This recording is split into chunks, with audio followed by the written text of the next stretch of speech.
कार्यकाल में overbridge मेंढकी bridge का जो निर्माण कार्य हो रहा था वो इस वक्त पूरी तरह से रुका हुआ है और कारण समझ में नहीं आ रहा है। आप स्पष्ट करेंगे कारण क्या है? देखिए, इस संबंध में मुझे मेरे पार्टी के माननीय जिला अध्यक्ष और लोकसभा के प्रभारी और प्रमुख कार्यकर्ताओं ने बताया था कि सर ये जो ओवरब्रिज का काम है जनता में बहुत आक्रोश हो रही है, निर्माण कार्य पूर्ण रूप से बंद पड़ा है। मैंने जब अधिकारियों से संपर्क किया तो पहले तो वो मुझे जानकारी देने में कतराते रहे। बाद में उन्होंने कहा सर हम पे बहुत खतरनाक राजनीतिक प्रेशर है और इसके कारण चालू करने में हमको तकलीफ आ रही है। मैंने जवाब दे के पूछा कि राजनीतिक कारण इसमें क्या काम करेगा, पैसा मंजूर हो गया, 30 करोड़ रुपये आपकी जेब में पड़ा है और उसमें ओवरब्रिज अंडरब्रिज सम्मिलित है।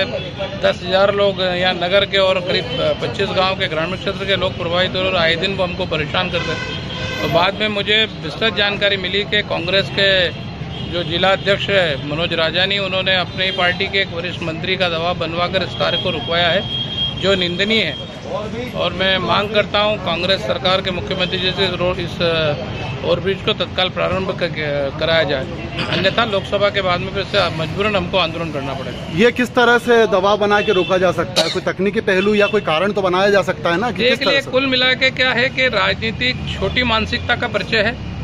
हमने बड़ा मन रख के पूरे समाज के लिए वो भारत सरकार से और राज्य सरकार के सहयोग से ये ओवरब्रिज मंजूर करा के दिया था। उसमें लोगों की मांग थी शुरू से। आए दिन वो हमको कहते थे साहब हम नारकी जीवन जीते हैं, हमारे बच्चे स्कूल टाइम पे पहुंच नहीं पाते हैं, मास्टर लोग उनको सजा देते हैं। उस बात को मैंने भी गंभीरता से लिया था और इसलिए उसको हमने मंजूर कराया। कल एक छोटी मानसिकता इनकी है कि निर्माण कार्य रुकेगा तो शायद इनको उसका श्रेय नहीं मिले।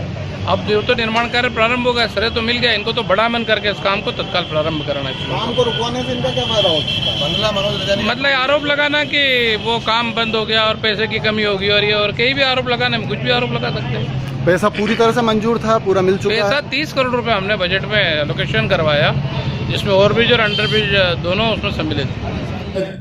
ऊंटवाल जी को ये पता नहीं है कि तीसरी भुजा भी हमने उसकी स्वीकृत करा दी है। वहाँ के पार्षद राहुल पवार जी ने मुझे निवेदन किया था। मेरी अनुशंसा पर माननीय सांसद PWD के मध्य शासन के माननीय सज्जन वर्मा जी ने तत्काल तीसरी भुजा भी स्वीकृत कर दी। हम लोग तो निर्माण के विकास कार्यों को आगे बढ़ाने का कोशिश करते हैं। भारतीय जनता पार्टी के लोग झूठ के अलावा कोई सब्जेक्ट नहीं है उनके पास, झूठ पे झूठ बोलना उनकी आदत है।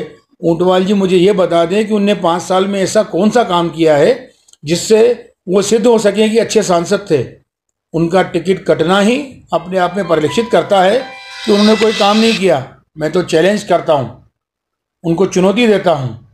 अगर इस बात में सच्चाई है तो मैं या तो मैं राजनीति करना छोड़ दूंगा या वो राजनीति करना छोड़ दे। आज के सारे अखबारों में चीफ ब्रिज के जो अखिलेश उपाध्याय जी उनका बयान छपा है कि किस वजह से काम रुका है। काम रुकने की नाकामी उनके अपने द्वारा ही की गई है। नगर निगम में मैं महापौर नहीं हूँ, नगर निगम में भारतीय जनता पार्टी के महापौर बैठे हैं, विधायक यहाँ के स्थानीय हैं। उनको चाहिए कि जो समस्याएं आ रही हैं, पाइपलाइन शिफ्टिंग करना है, MPB के पोल कहीं और शिफ्ट करना है, कुछ वृक्ष आ रहे हैं उनको शिफ्ट करने का काम ये नगर निगम और इनकी एजेंसियों का काम है। वो अगर दूर न कर पा रहे हैं तो ऊंटवाल जी को चाहिए कि वो महापौर और विधायक पे आरोप लगाएं कि वो काम नहीं करवा पा रहे हैं। मनोज राजानी पे आरोप लगाने से यह सिद्ध नहीं हो जाएगा कि वो सच है। सच का सच और झूठ का झूठ सामने आ जाएगा।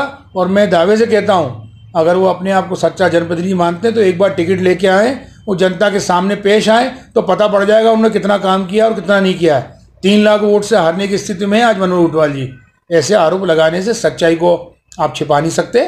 मेरा ऊंटवाल जी से अनुरोध है कि सच को सच बोलने की साहस रखें अगर जनप्रतिनिधि हैं, वरना झूठ बोलने से कोई फर्क नहीं पड़ता है।